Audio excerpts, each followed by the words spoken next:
Tere tulemast kuulama jätkusuutlikkuse podcasti ESG Impulss. Mina olen Kristiin Bauer ja kuna erinevate kestlikkusteemade haldamine ja selle haldamise efektiivistamiseks ja vigade vältimiseks on mõistlik Exceli asemel mõnedel ettevõtetel kasutada hoopis erinevaid tööriistu, siis sel korral ma olengi kutsunud endale külla Escriidi kaasasutaja Ott Ilvese. Tere, Ott!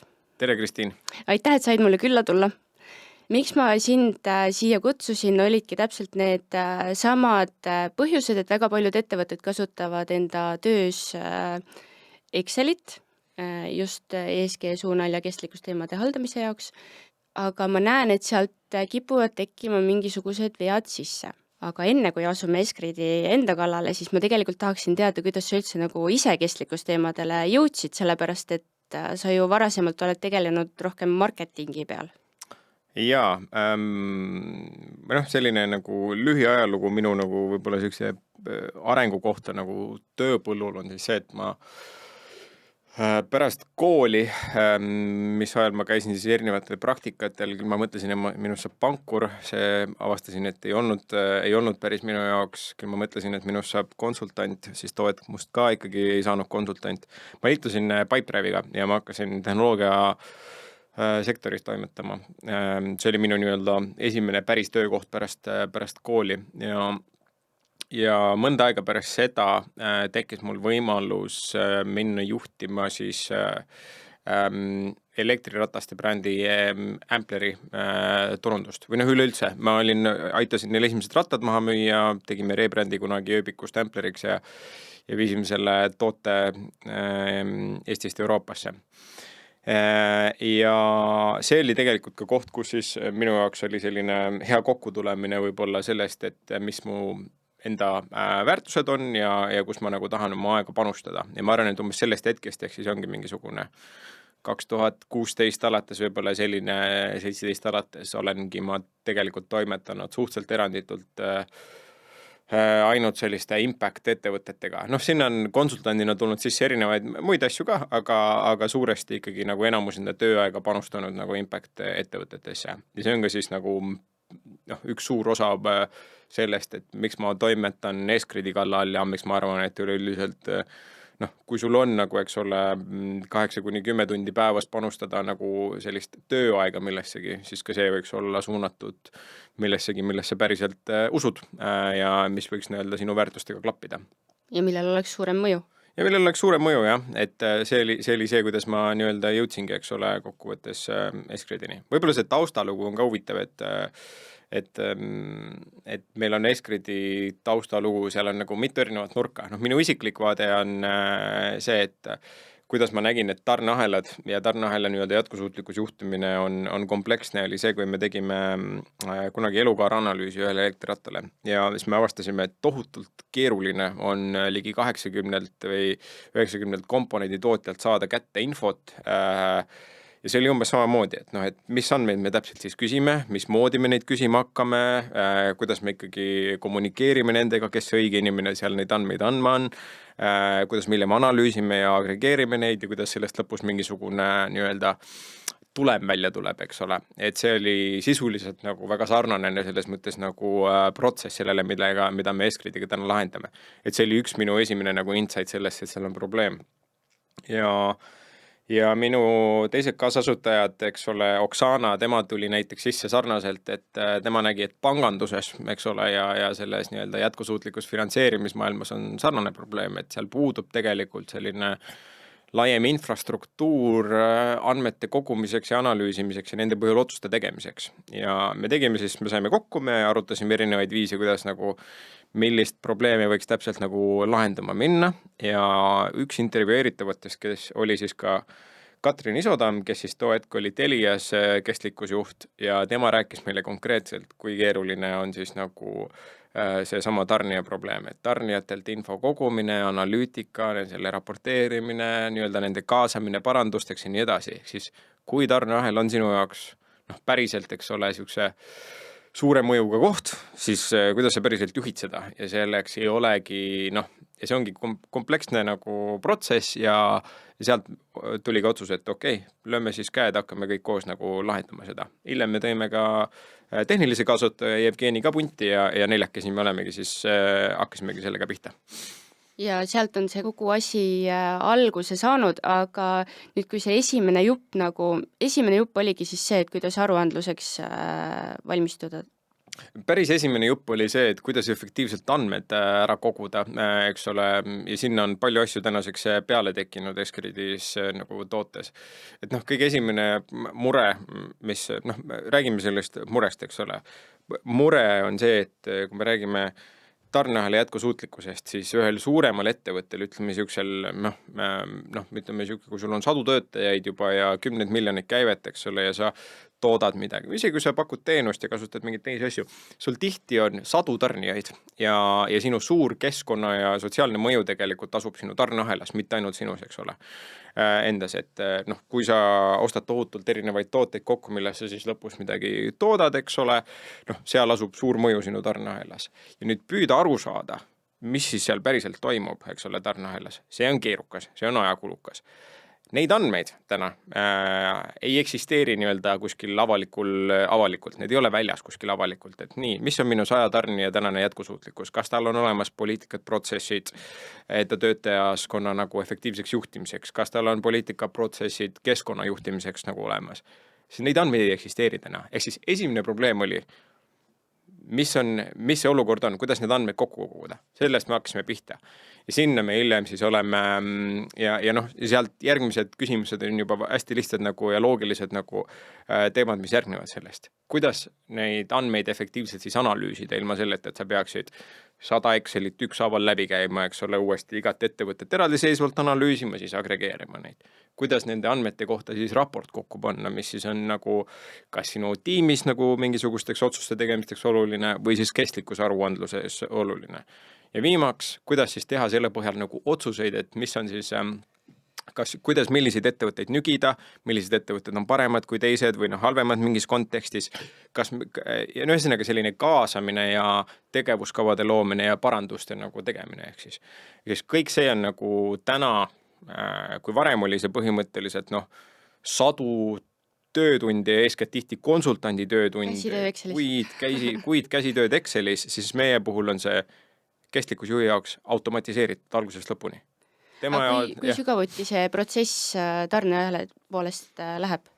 Nii sügavale, kui kestlikkusjuht tahab tegelikult, et üldiselt kaasatakse esimese kihi tarnijaid. See on nagu harilik protsess täna. Enamus ettevõtted teevad seda esimest teist korda, see on suhteliselt uus nagu tegevus, eks ole.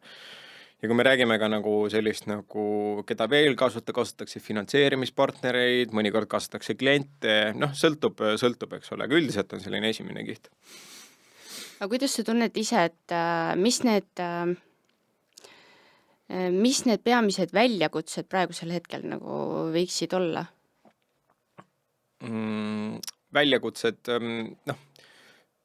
ettevõtetel, mis me näeme, me räägime, eks ole, 100 kestlikkusjuhtidega kogu aeg ja me näeme, et nende tänased väljakutsed on laiasti nagu paaris erinevas kategoorias. Üks on püüd aru saada, püüd jõuda selgusele, mida me peame tegema. Ehk siis, mis on üleüldse oluline nagu selles kestlikkusteemas. Me räägime, ESG on saanud selliseks nagu terminiks, aga tegelikult seal, kui me vaatame ESG-ssi sisse, siis seal on tegelikult suur hulk protsesse, millega ettevõtted on tegutsenud 10 või 100, sõltuvad ettevanusust, aga nagu pikka aega. Et kuidas me juhime enda tööjõudu, kas meil on normaalsed nagu mingisugused kvaliteedijuhtimissüsteemid, kas meil on küberturbesüsteemid normaalsed, need kõik on normaalsed ärijuhtimise protsessid, eks ole. Et aru saada sellest skoobist, mis üleüldse nagu on nii-öelda jätkusuutlikkuses või ESG-s või kuidas iganes me tahame seda nimetada. Et see on, üks asi on see, et me võiks seda ühiselt võib-olla sellise nagu inimestena, kellega me töötame selles valdkonnas, me võiksime teha selle kuidagi arusaadavamaks inimestele ka, et see ei ole mingisugune noh, mingisugune protsess, mille me paneme kuhugi kruvidega otsa, et see on nagu mingisugune noh, mingi eraldiseisev asi, vaid see on äriprotsess mõnes mõttes, seal on palju erinevaid osasid, eks ole, aga tegelikult paljude asjadega sa juba tegeled, noh. Küsimus on, kuidas me nagu raamistame seda ja nii edasi. Ja kuidas see protsess on juhitud, millised mõõdikud seal on, et siis analüüsida ka seda, kui hästi sa ise ettevõttena kasvanud oled, Absoluutselt, kui liikunud teistega võrrelda. Absoluutselt, ja noh, see ongi, aga noh, see esimene ongi see, et teeme asja nagu natukene selgemaks, et mis on see nagu täpne skoop, millega meil üldse tegelema peame, et see ei pea lõputu olema. Ja teine vaade on siis see, et kuidas seda teha nagu, kui sul on arusaam, et mis see nagu skoop siis on, eks ole, on see regulatiivne skoop või on see midagi kitsamat või laiemat, see on nagu mõnes mõttes nagu, noh, sõltub kontekstist. Kuidas seda nagu teha efektiivselt, eriti kui sul ei ole lõputult ressursse. Noh, me näeme loomulikult, kui me näeme, noh, ütleme, võtame mingisuguse globaalse konteksti, eks ole, võtame IKEA, noh, mingi näiteks, eks ole. IKEA-l on kestlikkustiimis, noh, kümneid, võib-olla 100 inimesi, noh, kümneid kindlasti, mitmeid kümneid inimesi, eks ole. Iga väikse teema eest vastutab eraldi inimene, eks ole. Sellisel juhul sa võid arendada lõputult, eks ole, custom süsteeme endal, sa võid välja mõelda, kuidas noh, kasutada inimtööjõudu paljude probleemide lahendamiseks nii edasi. Aga me näeme, et tegelikult nagu noh, suur enamus ettevõtteid ei ole selles positsioonis, et neil oleks võimekus nagu selliselt neid protsessi juhtida, sest see ei ole ka efektiivne nende jaoks, neil ei ole lihtsalt võimalik. Mis tähendab, me peame tegema selle efektiivseks, mis tähendabki erinevate nagu tarkade lahenduste integreerimist, eks ole. Miks me arendame Eskridi? Me näeme, et me suudame kuid aastas kokku hoida mingisuguse noh, tegevuste pealt, mida ei pea tegema käsitsi, mida me suudame automatiseerida. Ja millest ei tegi siis neid vigu sisse sellest käsitöö pärast? Jah, seda ka. Kui suur osakaal, mis sa ise arvad, kui suur osakaal on just nagu sellele, et neid vigu siis nagu sinna sisse ei tule, et sa ütled küll, et nagu töö ise on kiirem, aga see tähendab seda, et sa ei pea hakkama mingisuguseid pisidetaile seal ikkagi kontrollima, nagu sa tegelikult Excelis tõenäoliselt üle teed. Sest mingi number kuskilt võib olla ikka vale ja mingid errorid võivad sisse tulla. Sellel on oluline osa, eks ole, miks me usaldame, eks ole, noh, miks me usaldame arvuteid, ongi see, et arvutid, kui need on nagu õigesti programmeeritud, siis need ei tee rumalaid nagu näpukaid, eks ole, põhimõtteliselt, et laias plaanis see ongi, et sa saad nagu anda, noh, tal on 2 näidet, noh, mõnes mõttes see nagu vigade teistele või noh, kuidagi nagu delegeerimine, on see siis mingi arvutisüsteemile, tarkvarale või on see konsultandile, mõlemal puhul on see millegi ära delegeerimine, eks ole, ja see on tõesti fine nagu lähenemine mõlemad pidi, sõltub, kuhu sa nagu investeerid kokkuvõttes, eks ole. Et mida me näeme, on palju seda, et kestlikkusküsimusi, laiemalt nii-öelda kestlikkusjuhtimisküsimusi ja paljusid tegevusi delegeeritakse ka konsultantidele. Noh, eks ole, on see nagu, on need üksikud konsultandid, on need väiksed nagu spetsialiseerunud bürood või on need nii-öelda suur nelik, eks ole. Aga noh, sisuliselt delegeeritakse sinna, öeldakse nii, me usaldame teid, teie tulge ja tehke ja me oleme nii-öelda teie partnerid seespoolt ja põhimõtteliselt aitame seda protsessi juhtida, aga teie teate, mis te teete, teie tehke seda hästi. Teine variant ongi see ja ka integreeritakse koos konsultantidega ongi nagu targad lahendused, mis siis lihtsustavad kõigi tööd, on see siis nagu tiimisisest tööd, kui siis ka nagu konsultandi tööd mõnes mõttes, et näed, meil ei ole mõtet kulutada siia kuid teie ega meie aega, meil on nagu süsteem, mis ei tee rumalaid vigu täpselt, mis juba verifitseerib nagu kõik andmeid, dokumendid, kõik muud asjad ära ja selle põhjal me saame hea sisend järgmiseks nagu tegevusteks, mis on nagu nii-öelda väärtust loovad tegevused juba. Seda me juba teame, kuidas Escrid on alguse saanud ja mis on nagu see Escridi tegevus, kuidas kõik need andmed kogutakse sinna, aga kui nüüd rääkida teie konkurentidest, kui palju teil Eesti turul on üldse konkurente? Eesti turul on ka konkurente. Eks me laias plaanis, kui me vaatame Escridi kui ettevõtet, meie ambitsioon on oluliselt nagu laiem, noh, täna on ta üle-euroopaline nagu ambitsioon. Ehk siis selles mõttes, et me näeme, et konkurents on igal juhul mõistlik ja igal pool nagu vajalik ja Aga noh, me suures pildis võrdleme ikkagi ennast nagu Euroopa tasandil nagu erinevate ettevõtetega. Kui me räägime Euroopast, siis noh, me tihtilugu, kui me oleme nagu erinevates hangetes, siis me kipume olema koos näiteks World Favori või Ecovadisega sõltuvalt kontekstist, eks ole, ja noh, me lahendame, ma arvan, et nagu noh, ja nagu rääkides ka konkurentidest ja üleüldiselt nagu erinevatest tarkvaradest, siis ma arvan, et noh, turgu on nagu igas erinevas segmendis, eks ole. On segmente, kellel on oluline, on kliendisegmente, kellel on oluline ainult hind, eks ole.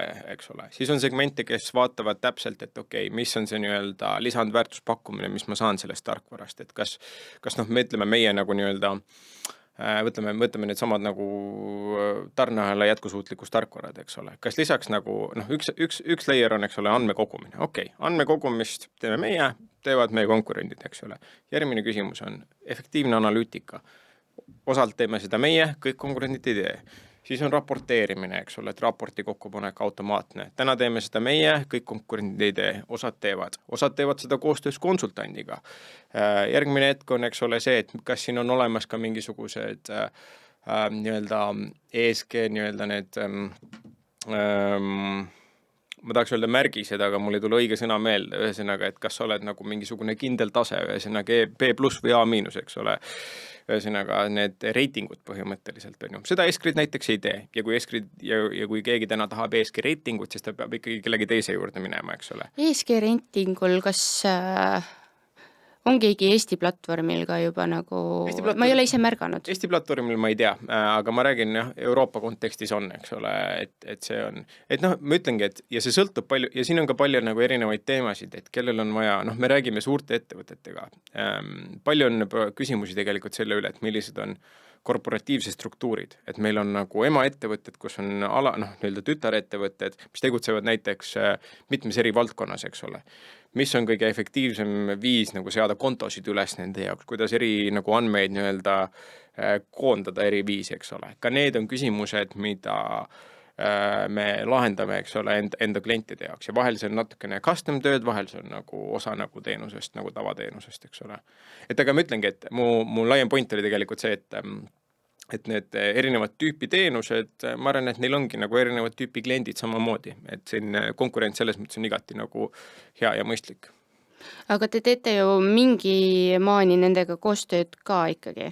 Jah, selles mõttes, et me teeme koostööd eeskätt nagu tarkvaradega, kus siis seda tarneahela otsa nagu niivõrd suurelt ei eksisteeri. Näiteks me oleme teinud koostööd ühe Läti ettevõttega Mitigate, kes on eeskätt raporteerimistarkvara. Nende tarneahela ots on äärmiselt nagu kerge, no selles mõttes, et see ei ole niivõrd nagu kompleksne ja nagu süvitsi minev nagu meil. Ja meil oli palju mõistlikum ühiseid kliente toetada niimoodi, et me ehitame integratsiooni, mitte et me hakkame konkureerima, et me hakkame seda raporteerimise otsa ehitama, nemad hakkavad ehitama tarneahela otsa. Ehk siis sedamoodi me teeme küll koostööd, jah. Aga kuhu on veel plaan siis nagu edasi arendada, et sa tegelikult alguses mainisid ju, et Eskrid annab mingisuguse osa ka sellest raporteerimise poole pealt. Jah. Et kuidas siis nagu Mitigate seda osa sealt paremini katab? Jah, kui me räägime siis kestlikkuse aruandest, eks ole, kui see on nagu üks nagu suur teema, millega ettevõtted tegelevad, eks ole, CSRD vaatest ja kestlikkuse aruanne vaatab, mis on sinu ettevõtte ESG olukord ja kui nüüd täna, eks ole, kui me räägime väärtusahela osast, siis väärtusahelale tegelikult paljude ettevõtete jaoks täna kehtib veel, või täna kehtibki tegelikult nii-öelda see grace period, ehk siis nii-öelda see andeksandmisperiood, kus kõik ettevõtted ei pea veel sellega tegelema. Aga kui see tegevus, kui tarneahel ikkagi on materiaalne, päriselt oluline osa sinu nagu ärist, eks ole, siis paljud ettevõtted näevad juba mõistlikuna, et hakkame juba täna sellega tegelema, meil ei ole mõtet lükata seda nagu kaugesse tulevikku. Lihtsam praegu alustada kui see, et sa teed siis, kui tähtaeg. Just, et nagu õpime juba nagu täna põhimõtteliselt ja siis me oleme valmis selleks hetkes, kui päriselt on nagu kohustus, arvestades, et see on nagu kompleksne protsess. Ja selle juures ongi siis nagu oluline see, et täna kestlikkusraportid, paljud vaatavad siis ettevõtte sisse, me tegeleme siis sellega, mis toimub nii-öelda tarneahelas. Ja meie nii-öelda see raporti osa samamoodi, mida me loome, kajastab siis seda, mis toimub sinu tarneahelas, mis on need nagu leiud, mis on riskid, mis on kõik KPI-d põhimõtteliselt ja me saame selle lihtsasti integreerida siis mitigate'i, mis vaatab siis sinna, mis toimub ettevõtte sees või neid on ka teisi tarkvarasid, me saame ka teistega integreerida, mis toimub ettevõtte sees täna ja lisada siis sinna, siin on meie ülevaade meie tarneahelast, siin on need, mis on riskid, mis on võimalused, siin on meie plaan nende nii-öelda juhtimiseks. Kas see tarneahel tähendab ikkagi siis seda, et ta läheb oma töötajateni välja või see on teil? See sõltub jällegi nagu ütleme, väärtusahel selles mõttes, see läheb nii üles kui allapoole, eks ole, ja sõltuvalt ettevõtte saab määrata, mis on tema jaoks nagu oluline selles faasis ka ja valida siis, me tegeleme selle konkreetse osaga enda väärtusahelast täna selle konkreetse raporti vaatest ja kaasabki siis seda konkreetselt osa. Et kaasatakse ka töötajaid, aga nagu tihti see jääb nagu tegelikult enda nii-öelda sisemise nagu raporti ossa, kaasatakse nagu kliente, see jääb tihti väärtusahela ossa, et ühesõnaga, väärtusahela definitsiooni alla võib mahtuda nagu erinevaid asju. Teil on nüüd erinevaid kliente ja see portfell on tegelikult, alustasite aasta tagasi umbes, on ju? Yeah. Et see portfell on aastaga tegelikult päris jõudsalt kasvanud, et olete tublit tööd teinud. Aga kuidas sa nüüd vaatad nende ettevõtete poole pealt, et kes teieni on jõudnud, kas nad tulevad pigem nagu selle survega, et nüüd on vajagi seda aruandlust teha või siis tuleb neil enda poolt mingisugune impulss, et nad nüüd tahavad hakata sellega rohkem tegelema, tahavad saada paremat ülevaadet oma väärtusahelast? Ma arvan, et siuke suurem enamus meie klientidest, nende jaoks, nad tegelevad selle teemaga, kuna see on nende ettevõtte jaoks oluline, nende ettevõtte väärtuste põhiselt ja regulatsioon loob raamistiku, et nad ka peavad sellega tegelema. Aga vähe on ikkagi ainult seda, et ettevõtted ütlevad, et meil on regulatsioon ja me ainult selle pärast teeme, sest üldiselt on võimalik nagu lõigata palju nurki veel täna, eks ole, ja igatpidi nagu mitte tegeleda asjadega, kui ei soovita sellega tegeleda. Ja kui me räägime nagu sellest, et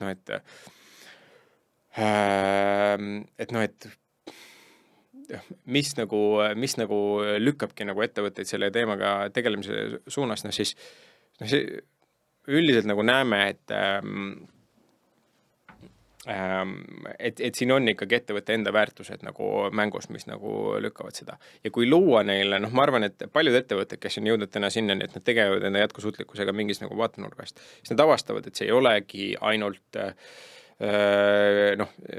ühesõnaga, see ei olegi nagu mingisugune lisand nagu asi, nagu me alguses rääkisime, et mis pannakse kuhugi otsa, eks ole, vaid see on nagu nende tavaline äriprotsessi osa, sinna tekivad lisa nagu aspekte, mida nad siis jälgivad põhimõtteliselt ja juhivad. Aga see ei ole täiesti eraldiseisev nagu asi, see peabki olema integreeritud teistes äriprotsessides.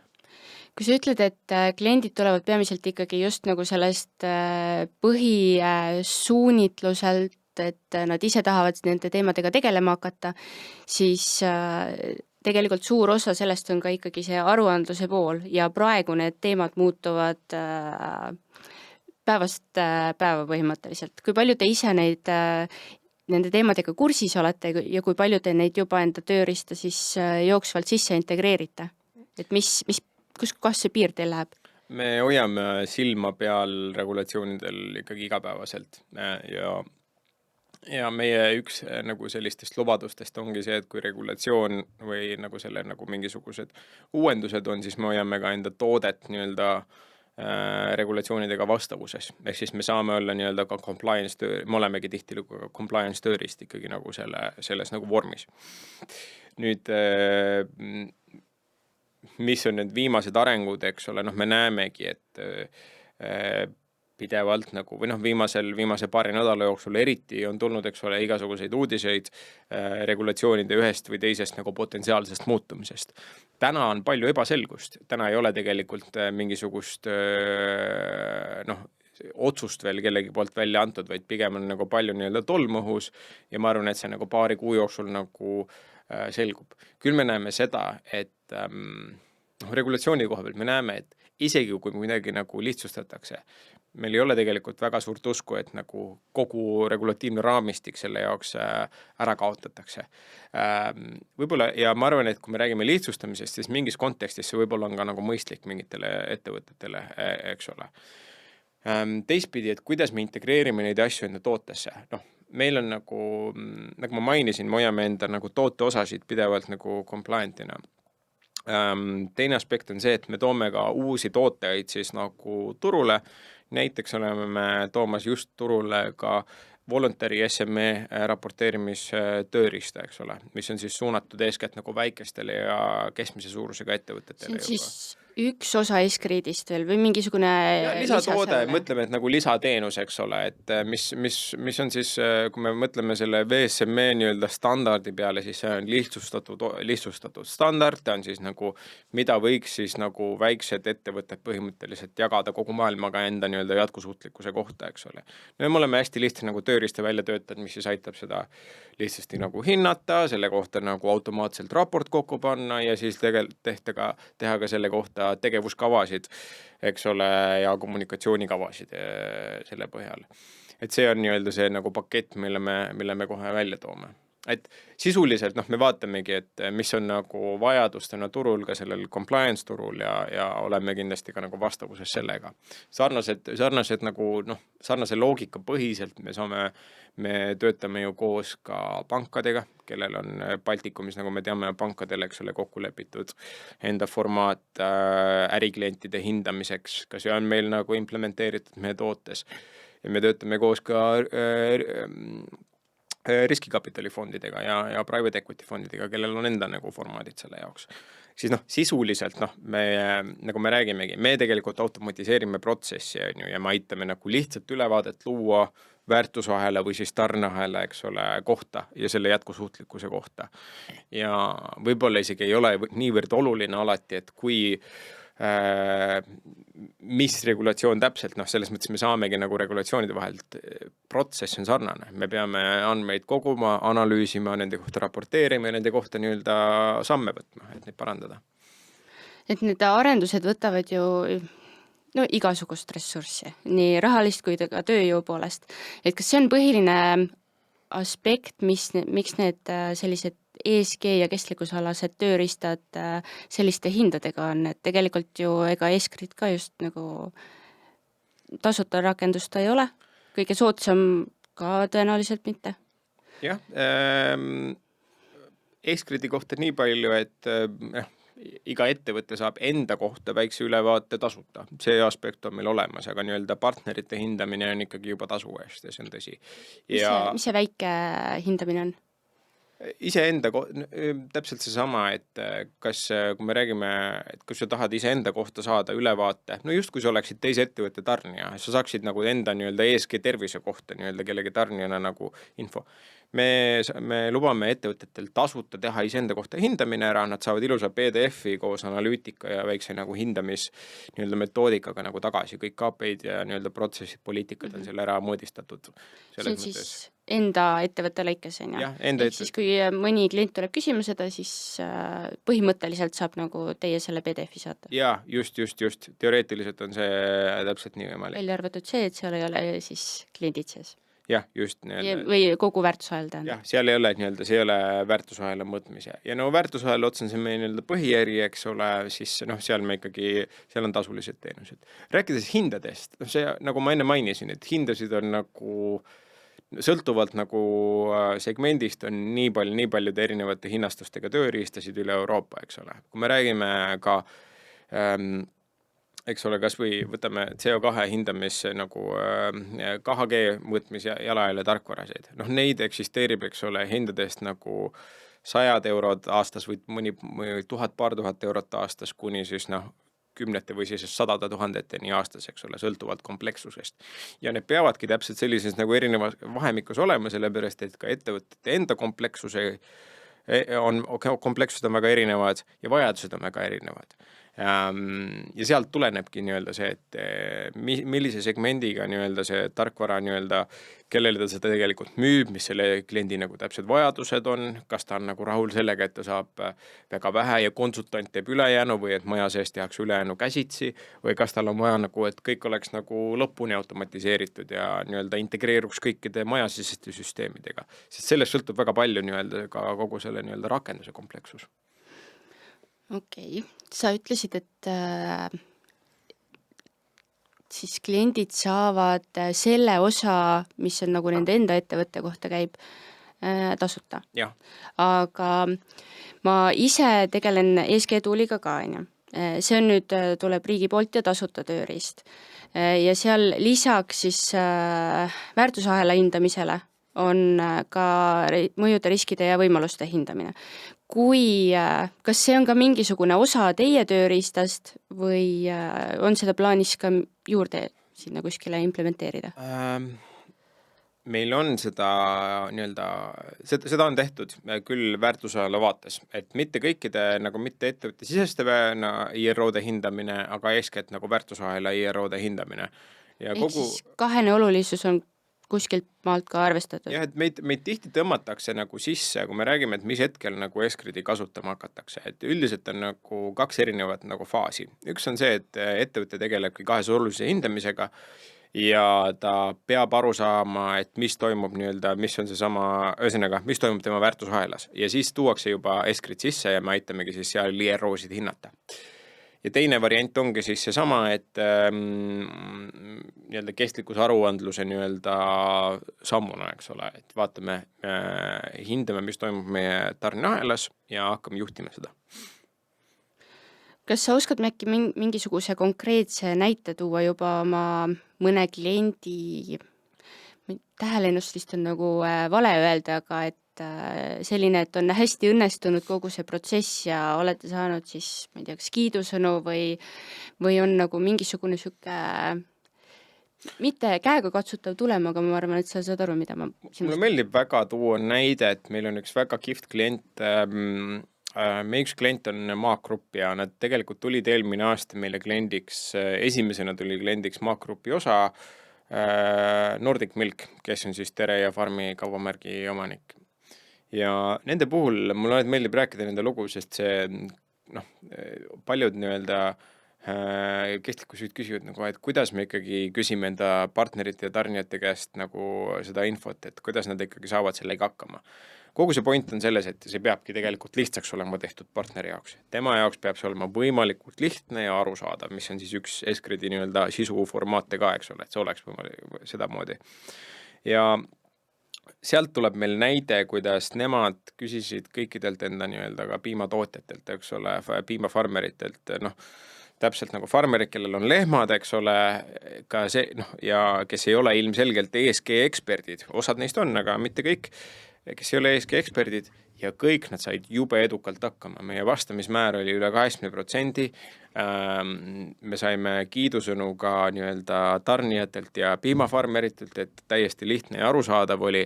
Kogu see nii-öelda valim, nii-öelda arusaam sellest, mis olid need nagu nii-öelda hinnangulised nagu, mis analüütika me sellest kokku saime panna ja mis nagu sammud sellest sai või mis õppetunde sellest sai võtta, oli jube kihvt selles mõttes.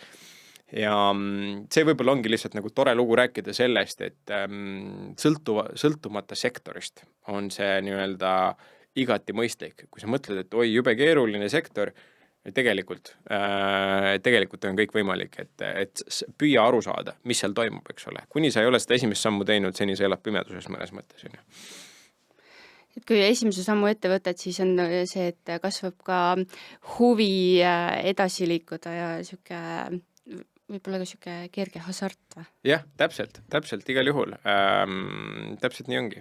Ja miks mulle ka, teine hea näide ongi see, et seesama, et seal alustati konkreetselt nagu tarneahela hindamisest Nordic Milki tasemel ja tänaseks on see viidud Maak Grupi tasemele. Kõik Maak Grupp kui nagu tegutseb nagu laiemalt selle teemaga juba. Et kogu grupp on seal sees ja nad on üksteisega ka kuidagi seotud sealt või kuidas need erisused seal jooksevad teil? iga nagu selles mõttes, et igal ettevõttel on nagu enda hulk tarnijaid, eks ole, ja nad saavad seal koguda ja meie nii-öelda olemegi lihtsalt nagu seadnud kontod selliselt üles, et nad saavad eraldi neid koguda ja et me saame need andmed pärast agregeerida ka nii-öelda grupi tasemele. grupi tasemele kokku, jah.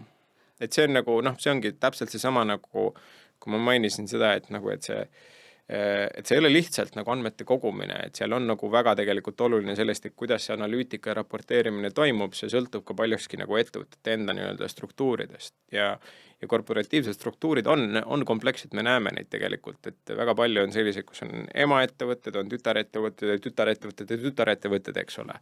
Ja ka need võivad olla tohutult suured ja tohutult komplekssed selles mõttes, on ju. Et üks asi on see, et need suured ettevõtted on ise komplektsed, aga tegelikult neil ka see töötajaskond on küllaltki erinev. Suurtel ettevõtetel on need erinevaid juhte on palju rohkem kui siis väiksematel, aga kuidas sa ise oled märganud, et kes need põhilised teie tööriista kasutajad on siis ettevõtte vaatest, et kas need lähevadki juhi tasemele, on nad ESG juhid, kvaliteedijuhid, kuidas see liigub? Väikeste eranditega, aga peaaegu alati kestlikkusjuhid. Nemad ikkagi on need, kellel on nagu igapäevane arusaam sellest, et mis tuleb ettevõttes ära teha nagu sellel teemal, mis on need sammud.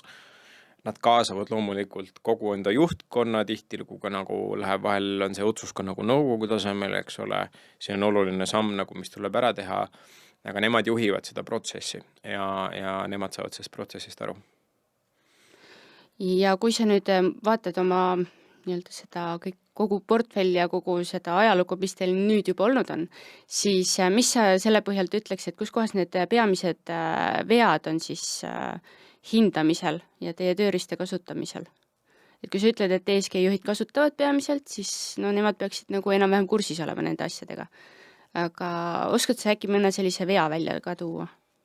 Et mille osas tuleks äkki silma peal hoida enne kui kasutama hakkad või mis andmeid koguda enne kui kasutama? Jaa, see, mis andmeid koguda, selle me töötame üldiselt, see sõltub paljuski eks ole, regulatiivsest raamistikust ja B, kas soovime vaadata mingisuguses sektorisse spetsiifilisemalt nagu sisse, siis me saame luua neid osasid või siis see, kas on ettevõtte spetsiifiliselt vaja luua lisamooduleid. On ettevõtted, kes koguvad ka muid andmeid, näiteks mingi küberturvalisuse andmeid nagu eraldiseisva küsimustikuna või toiduohutusküsimustikke, et need on täiesti nagu normaalsed osad.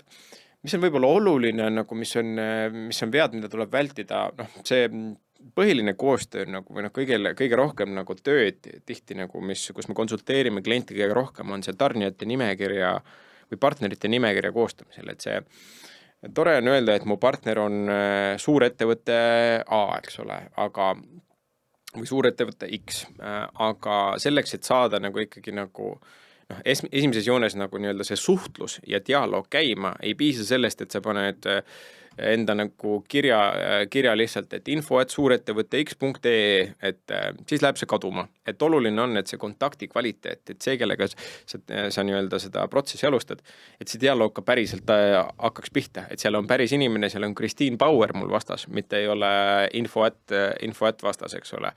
Et see on see oluline aspekt, on ju, et teeme tööd kontakti kvaliteedi kallal, koolitame enda partnereid välja selle osas, et informeerime, et selline protsess on tulemas, et me tegeleme sellise protsessiga ja siis astume dialoogi nendega, eks ole, et näed, et meie eesmärgid on sellised, rääkige, kuidas teil läheb, siis me saame nagu dialoogi pidada.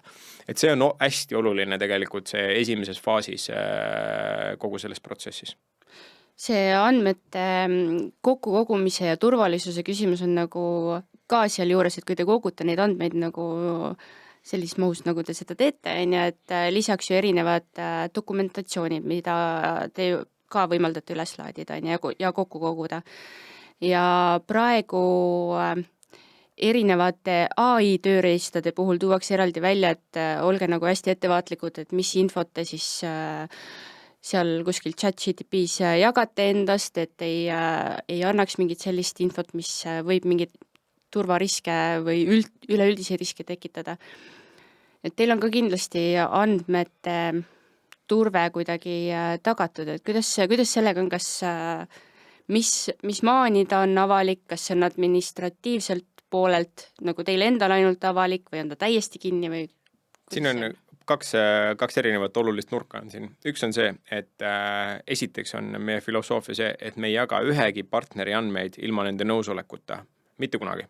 Et nad peavad andma aktiivselt nõusoleku. Selleks, et kui nad on ühele ettevõttele andmed andnud, me ei anna seda neid andmeid teisele ettevõttele enne seda, kui nad annavad selleks ise nõusoleku.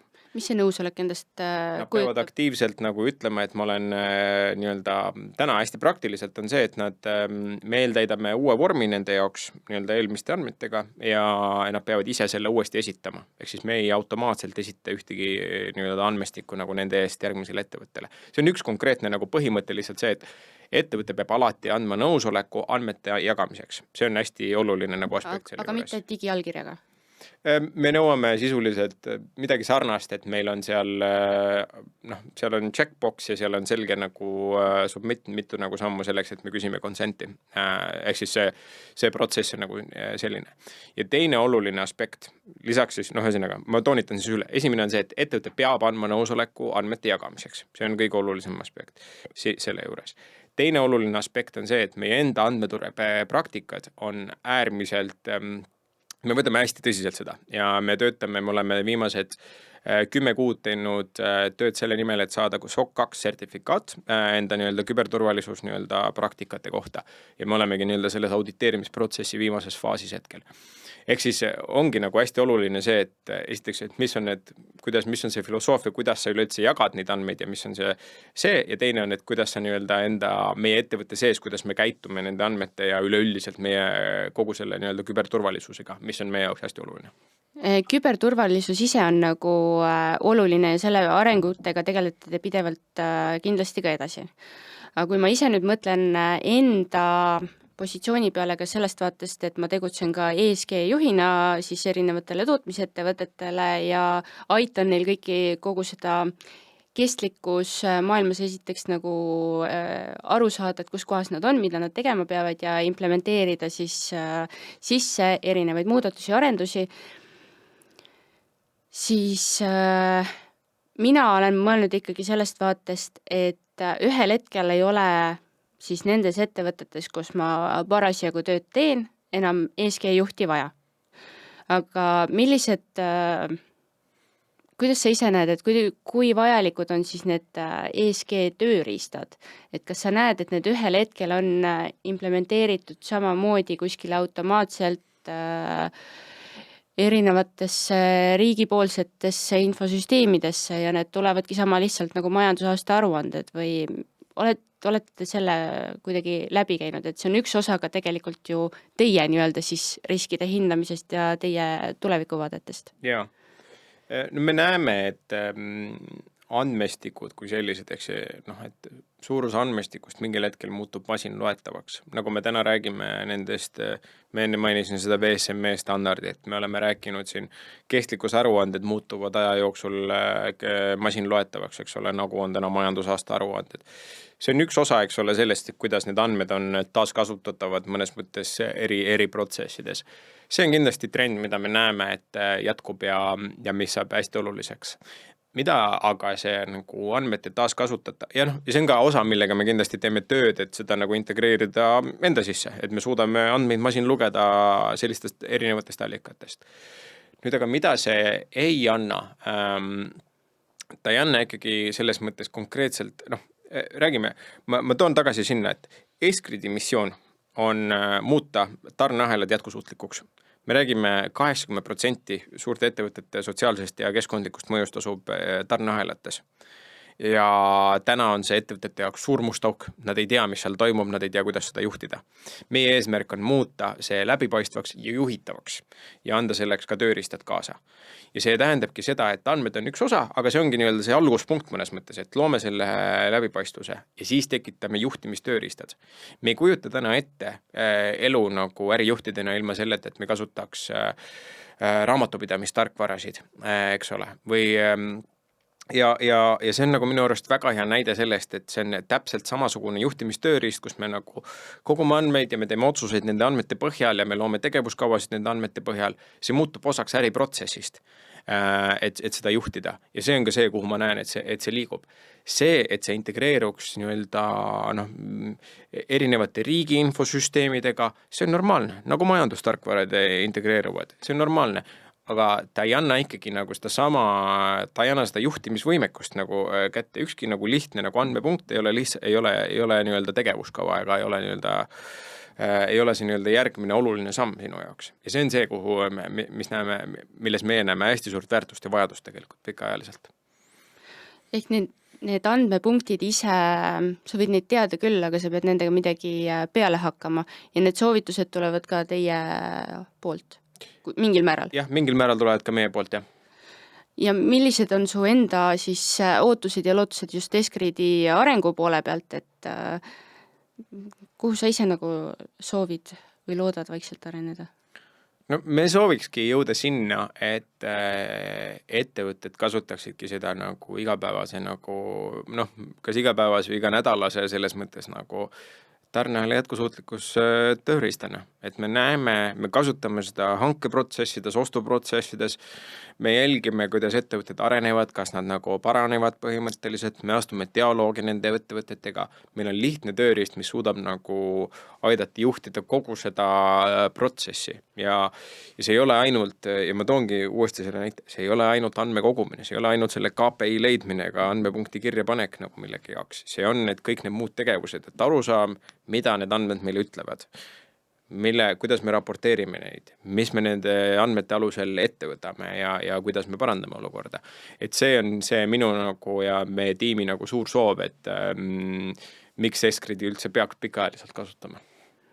Ehk siis see väike nügimine ka ikkagi seal juures? Igal juhul, ega sellest ei saa täitsa, selle osas tulebki nagu ma arvan aus olla, ega täna suured ettevõtted ja pangad nügivad enda partnereid ja see toimub mõnes mõttes ja see on ka nii-öelda suur, ma arvan, nagu ka majanduslik nii-öelda motivatsioon paljude partnerite jaoks teha asju paremaks on see, et ma ju tahan hoida enda lepingut nii-öelda pikaajaliselt enda tänase partneriga ja me näeme ka seda, et kuigi see täna ei ole veel nii karm ega nii reeglistatud, aga suured ettevõtted juba ütlevad samamoodi, et meie eesmärk on, et meie tarnijatel on sellised ja sellised protsessipoliitikad olemas, et nad tegeleksid selliste ja teiste asjadega.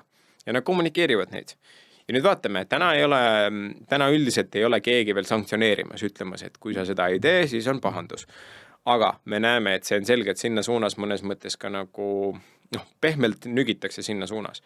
Et te peate mingite konkreetsete asjadega ikkagi tegelema. Ja osad ettevõtted näevad, et selles on tegelikult ka nii-öelda motivatsioon ja ärivõimalus. Et kui ma olen tegelikult tubli ettevõte, minul on kõik asjad korras, ma tegelen nende asjadega ka nagu südamest ja päriselt, siis mul on võimalus tegelikult võita lepinguid, kus võib-olla mõni teine ettevõte ei suuda neid võita tänu sellele, et tema ei tegele asjadega. Mulle endale meeldib hästi mõelda seda, et see peabki olema ettevõtte enda hügieeni osa, ehk siis osa strateegiast, osa kogu tema tegevusest ja seda ei saagi kuidagi nagu eraldi seisvana vaadata.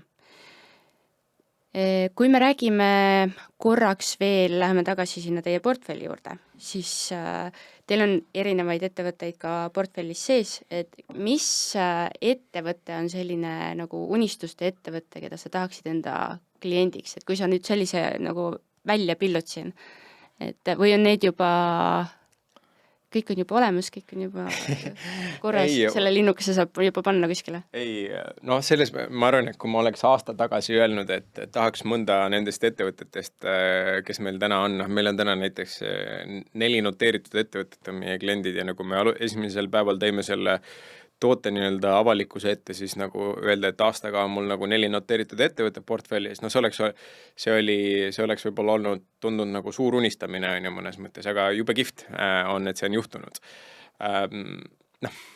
Ma ise näen, et mul ei ole otseselt selliseid nagu unistuste kliente. Mis ma arvan, et kuhu ma tahaksin jõuda, ongi see, et kõik ettevõtted, kus eksisteerib ikkagi juba nagu vähemalt üks kestlikkusjuht või inimene, kellel on nagu see põhivastutus, eks ole, et minu eesmärk ongi kõikide nende ettevõteteni jõuda. Ma näen, et nemad saavad juba täna nagu sellest põhivajadusest aru, nad saavad aru, mis selles maailmas selle maailma kontekstis toimub.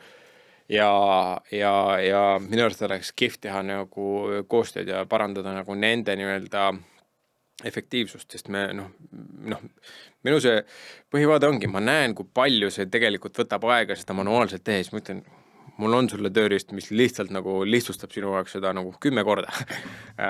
Teeme selle paremaks. Mul on hea meel tegelikult, et Eskrid selle tööriistaga välja tuli, sest see ikkagi aitab väga palju ettevõtteid edasi oma teekonnal. Kui sa nüüd mõtled korraks veel mingisugustele, viimastele sõnadele on natukene nagu imelik võib-olla öelda, aga nagu nendele soovitustele või mõtetele, mida sa tahaksid nüüd siis kaasa veel anda siit, et mis need oleks, mida sa ettevõtetele ütleksid just siis nii kestlikkuse kui ka mõne tööriista kasutamise poole pealt? Ma arvan, et on oluline, et kestlikkusjuhid leiaksid enda jaoks võimaluse nagu saada siuke lihtsustatud terviklik pilk ette kõikidest nendest tegevustest. Seda me enne mainisime, et seda tolmu erinevate nagu suundade osas on palju õhus, aga püüaks nagu, ma ütleks, et see on võib-olla isegi rohkem nagu selline üleskutse nagu sellele nagu kõigile, kes me töötame siin valdkonnas, et püüame selle päriselt nagu inimkeelseks ja arusaadavaks teha inimestele. Nii kestlikkusjuhtidele kui siis ka meie partneritele, sest see on see üks viis, kuidas me päriselt saame inimesed pardale. Seni me ei saa, kui me sellega, kuni me seda ei tee inimkeelseks, kuni me ei tee arusaadavaks, et see on osa igapäevasest äritegevusest ja äristrateegiast, seni see jääbki selliseks esoteeriliseks harjutuseks paljude, ma arvan, et ka paljude ärijuhtide jaoks ja ka paljude suurte äride juhtide jaoks. Ehk siis teeme selle arusaadavaks, teeme selle selgeks ja teeme selle selgeks selliselt, et see ei ole mingisugune kuri pahalane kuskil, kes on meid ründamas, vaid et see on igapäeva nagu protsesside osa ja tegelikult me paljude asjadega juba tegeleme täna. See on üks nagu nii-öelda laiem üleskutse võib-olla kogu sellele meie siuksele community'le, kui me saame nagu öelda. Et me ei pea rääkima alati lühendites, nagu ka mina tihti vahel teen halvasti, et me räägime kõik VSM-d ja ESG-d ja SRS-id ja CSRD-d, eks ole, et keegi ei saa aru, mida see lause lõpuks kokku tähendab, kui ta ei ole just nagu veetnud kuid ja kuid ja kuid selles kontekstis. Teeme selle äkki inimkeelseks ja teeme selle nagu arusaadavaks ka välistele partneritele. Sellisel juhul me jõuame oluliselt kaugemale enda nagu eesmärkidega, ma arvan. Et oleks lihtsalt üheselt mõistetav, arusaadav kogu ettevõtte, kõigile ettevõtte töötajatele, et juhtkonnal oleks sellest kindel arusaam, et seda ei tehtaks siis konkreetselt kas või aruandluse pärast või et ta päriselt ka annab ettevõttele endale midagi juurde ja tegelikult ju riskide haldamine paraneb tunduvalt, et saab selle suurema pildi, suurema ülevaate ette. Pluss veel muidugi kogu see tarneahela pool, et millest ettevõttel üldjuhul nagu ülevaade puutub. Absoluutselt ja täpselt nii ongi, me näeme, et tihti nagu see sama nagu esimene võib-olla selline kriitika kogu selle ESG teema osas on see, et aga asju ei peaks tegema lihtsalt nende tegemise pärast või et miks te lihtsalt pabereid määrited või miks, eks. Me võime sellega tegelikult ju nõus olla, et tegelikult ei peakski tegema lihtsalt mingi paberi määrimise pärast mingeid asju. See ei ole tegelikult ühegi, see ei peaks olema meie kellegi eesmärk, et me kõik elame üks kord, me arvame, et see planeet võiks nagu alles jääda, me arvame, et me võiksime nagu enda töötajate partneritega mõistlikult nagu läbi saada ja mõistlikke suhteid arendada ja see võiks ka olla nagu pikaajaline eesmärk meil kõigil, eks ole. Selleks on erinevaid tööriistasid. Euroopa Liit on toonud selleks regulatsiooni, aga see regulatsioon ei ole lihtsalt nagu paberi määrimiseks, vaid see võikski olla tegelikult lihtsalt raamistik, okei, teeme, aga teeme seda mõistlikult. Et ta peaks toetama ikkagi. Jah. Ja nii ongi võimalik edasi liikuda. Just. Ja ettevõtet endal ka siis kasvatada. Aga aitäh, Ott, et sa mulle täna külla tulid. Mul oli sinuga väga meeldiv vestlus ja ma arvan, et nii kuulajad kui vaatajad saavad siit enda jaoks midagi kõrva taha panna. Ja aitäh kõigile kuulajatele täpselt samamoodi. Kui sulle see osa nüüd meeldis, siis ole hea, pane ka üks pöial sinna ja jaga podcasti oma sõprade ja tuttavatega, kellele see võiks samuti meeldida. Pea meeles, et vajutad ka subscribe ja follow siis meie platvormidel YouTube'is, Spotify's ja Apple podcastis. Nii et näeme juba järgmisel korral. Tšau!